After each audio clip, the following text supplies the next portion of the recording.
Let's turn these old scabby grips into some nice shiny new ones. Full set of clubs, £40. Let's go.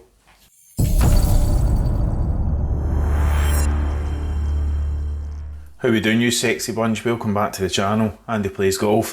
For anyone who hasn't seen any of my videos before, I'm basically the antichrist of golf YouTube videos. I don't really kind of follow the rules, but I make videos for mid to high handicap golfers.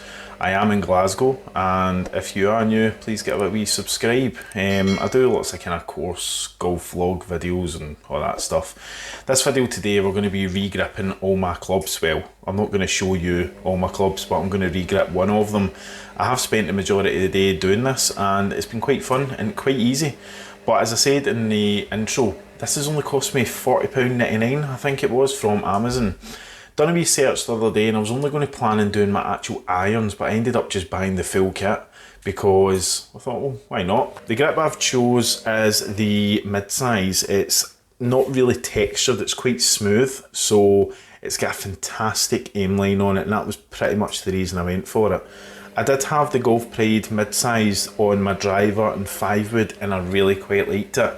I've left it on my 5-wood and I've changed my grip and shaft on my driver, so I thought it's good to go back. My driver's been given a 2-wrap of tape, and the rest of my irons are all going to be given a 1-wrap. So in the pack as a whole, it comes in this lovely wee Ziploc bag, right? So you get it on Amazon. I bought it the other night at 11 o'clock and it came about 2 o'clock the next day. So you get 13 grips. So it says, this is the white one I've chose, but you can get different colours, different textures. They do corded, they do putter grips, a full lot. Go and have a wee look at them, the link will be down below. You also get a wee cutter to actually take the grip off itself. This is massive, you really need something like this. A Stanley blade is not good for graphite shafts, so something like this is ideal, and it does have a wee spare one just sitting in there that you can flip around later on when that gets blunt. But so far on 12 clubs, that's been great. You get your holder. This holder is probably to be used what I'm doing in a kind of vice. I've got a wee kind of vice clamp that I've managed to pick up off Lido, and it just clips onto my worktop. But you can do that in your hand. It does hold it quite well in your hand, but great bit of kit. Next thing, you get your double-sided tape. This is already pre-cut, and this tape is great. I think it's going to be a bit of a killer to get off if I ever did try and change it later on, but I'll come to that when needs be. You get, I think, 15 bits of this, so you've got a couple to play with if things go wrong. And finally, you get your solvent. It's basically just a lubricant. It's non-toxic, non-flammable, non-irritant. I thought this wasn't going to be enough, but I don't think I'm even halfway through. You can really go to town with this. Might even be worthwhile putting it in some sort of shallow bowl that you can put the actual shaft into rather than spraying it. If you are spraying it, just get a bit of paper towel or a bowl to catch the other side. You don't want this stuff going on the floor. It is a nightmare. So the shaft I'm going to be cutting off and changing is my Rife 56 degree. I've already done my 60, so I've got my 56 and my 52 to do. To be honest, these are mid-sized grips, and they're very similar to the ones I'm going to put on. For just the sake of having everything the same grip, I'm going to change this over. I will be honest, I've already done one of my Rife clubs before, and the tape underneath this is absolutely hellish, so this is why I'm doing it on this video, just to kind of show you what you're going to need to go through. So we'll jump in and I'll show you the first part. First thing you need to do is make sure that you've got your clip on the actual club, right? So if you put it down towards the head, it's very loose because it's obviously thin down there, and slide it up to where it starts to bite. Don't go right up to the grip because you're going to need a wee bit of give after that. But don't worry if it's not too tight, because when you do squeeze it, it's not going anywhere. Right, so I'm going to move the camera down so that you can actually see what's happening down at the vise, what I'm cutting and how I'm going to put it on. Okay, so you've got rid of my cutting. Right, so here we are. Here's the vise that I'm actually using. As I said, you don't need a vise, but it's going to make your job a hell of a lot easier if you do have one. So all I've got is my clip here, and I'm roughly putting it in the vise so that the toe of my club is pointing upwards. I'll show you in a wee minute. And I'm following the first groove in my grooves. I'm not using the leading edge because the leading edge of this is curved with it being a wedge, so I'm using the first groove. But I'm lucky enough that I do have an arrow at the top of my club here, so I'm just kind of using that as a reference. Wee tip, grab a Sharpie. If you're not wanting to put things on your shaft, if you're not wanting to draw anything, get a bit of paper and draw over it. But in this case, I'm just going to put 2 lines as to roughly where the central line is. The reason I've done 2 lines is my eye works better when I'm looking down 2 lines rather than just 1 line. I don't know why, it's just me being OCD, but yeah, get a wee pen. Okay, so first thing you're going to do is get your knife. Don't put your knife straight down onto the shaft, especially if you're using a graphite shaft. You don't want to mark it. So I try and come in at an angle just like that, and make sure that when you are cutting it that you either stand to the side, or that if it slips it's coming away from your body. What you don't want to have is a knife jabbing into, especially if you're like me and you've got a wee bit of gut, because it's going to give you a sore one. So put your knife in, and this cuts like butter. It doesn't matter how straight your line is or anything like that, as long as you're getting a cut. And when it comes to the end, just cut down slightly, and then you peel away. And as I said, this has got quite a lot of tape left on it, but you might be fortunate enough, when I was doing my Wilson D7s, the tape was actually coming away in the inside of the grip, so it was great. And just peel it off. Lovely. Okay, so here's the tape that's left on the shaft. You'll see that the tape's actually overhung here. This is going to be something we'll come back to in just a wee minute, but this tape's going to be an absolute killer to come off. It's not really a tape, it actually looks more like a glue itself, but there's a couple of wee tips that you can do to actually get this off, but we'll see if we can work through it. Okay, so this is what we've got to work with. So this is my Wilson tape. I literally done that and the tape actually came down the club itself, but we're going to need a wee bit of work in this one. All you're going to need is some washing up liquid and a butter knife, right? You're not going to use that part of the knife, you're going to use the flat part of the knife. Is that my wee face there? Look at that. Oh, bubbles. First thing you do, put some washing up liquid on your hands and just seductively rub it up and down the shaft. You want this to be lubricated as much as you can. You don't want to take the knife onto the shaft dry. Nobody wants that. Right, so now take the flat part of your knife and just gently start scraping. You want your knife to be roughly at a 45-degree angle. This is going to take some time. You can use a solvent dissolver, and there's other things like heat, a hairdryer, anything like that. To be honest, I've found this to be the quickest. Once you get in the hang of it, it's absolutely great. Just make sure you're still rubbing in the washing up liquid after use, so you can see the tape starting to peel off and it's going to end up on the floor. You're not wanting every stripe or every pass that you're doing here to take the tape. All you want to do is just create gaps in where the tape is, because that is the easy bit to come off.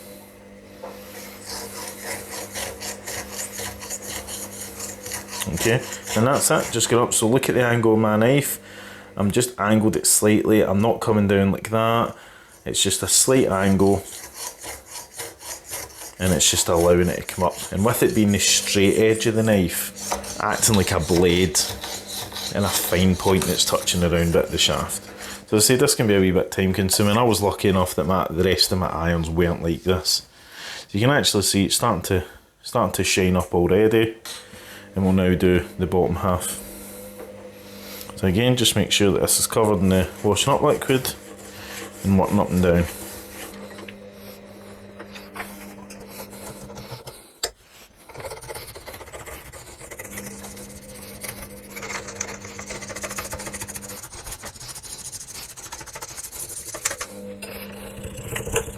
Okay, shaft is all lovely and clean, right? So I've just set it back up again because obviously I twisted it round. And as you can see, we've still got a wee dots on the shaft, so this is where this is going to come in handy. So the 2 dots represent where my first line of my groove is. So if you can see, if I bring the camera up, the leading edge of my wedge is bogging, but it is round, right? So I've taken it off the first groove, which is obviously straight. And that's where my aim line is going to be. So now what we're going to do is we're going to put on the tape. First thing you're going to do is, you can see there's a wee overlap from yellow to white. You're going to peel off that overlap.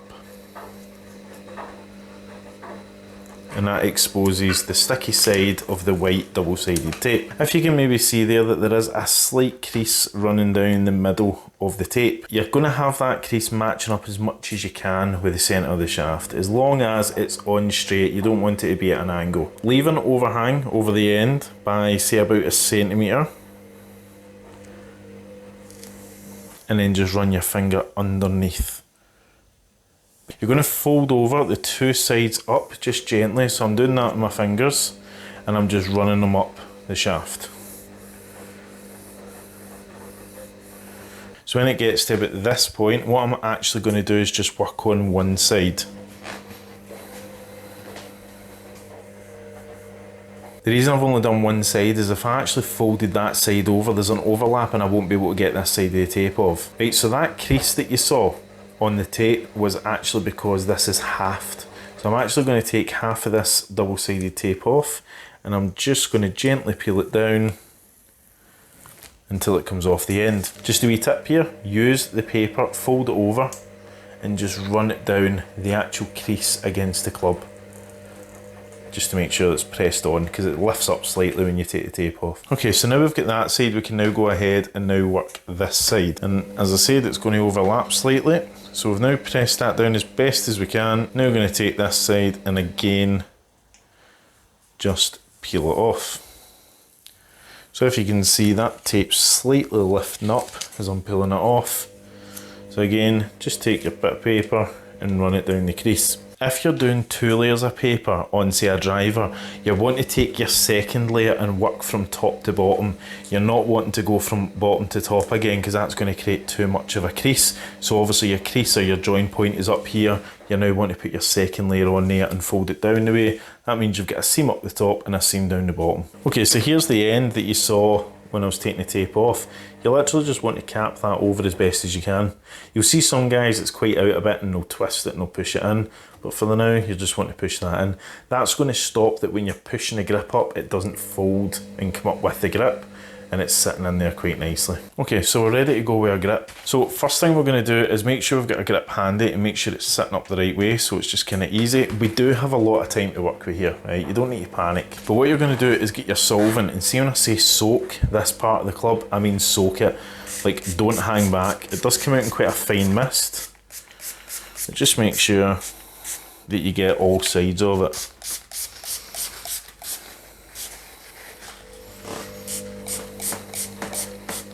The better this is lubricated, the easier it is for your grip to go on. Now, take your grip, there's a hole in the bottom, put your finger over the hole of the grip and spray 4 or 5 sprays inside, making sure you turn it round. Now put your finger on that end and just slowly up and down, up and down. That's going to lubricate the inside of the grip itself, and you're then going to get a wee residue in your finger that you can just run around the outside. Makes your job a wee bit easier. Okay, so now we're ready to go. You're making sure that you can see your dots on the club, that you've got your grip lined up the correct way, and you're happy with all the lines that you're working to. Okay, so at the end of the club, slide it over. Right, make sure it's central before you start pushing, and push it down. Then take your thumb off the end of the grip and give it a force all the way. Okay, so as you saw, I actually pushed it quite far and then let it go and it came back. That's just to make sure that the butt of the club is down here nice and snug. Now, you want to come down and check your aim. Right, so there's the aim of the club. And first of all, just making sure that the actual grip itself is on straight, which it is. And does it match up with the line? Perfectly. So I don't need to alter that one. What I'm going to do is take it outside, turn it upside down and bang it butt end down on the ground. 4 or 5 bumps. Okay, after that, just give it a clean. Just make sure you get all the residue off. Don't go too heavy on the grip because obviously it still can be a wee bit fragile. And then put it in the ground and make sure you're happy with it. I'll be honest with you, you can spend 20-25 minutes working on the line and making sure it's absolutely perfect. See, at the end of the day, I'm not good enough to worry about millimetres. I just want to make sure that the actual line itself ties up with the face. So if I can show you, which it does. The grip's on straight, it's going in line, I'm happy with that. There we go, job done. And if that wasn't in the camera, I can probably take less than a minute to go through that. It's genuinely really easy, and it's something which I'm raging I've never done before. I think I was quoted over £100 anyway to get all of these done. Certainly my iron, so yeah, money well saved. The grips themselves, I don't know, they feel great. The ones I've played with out in the garden today, they really do feel great. Actually quite spongy, which I'm quite happy with, and they do feel great in the hands. But as I said, I will do a full review on them. But yeah, go out and get it if you're thinking about getting grips. Go and give them a wee contact or find them on Amazon. £40.99 for a full set, the full kit. That's all you need, and it's cost me less than £41. So yeah, go and give it a bash, see what you think. Remember to subscribe, behave yourselves, bye bye.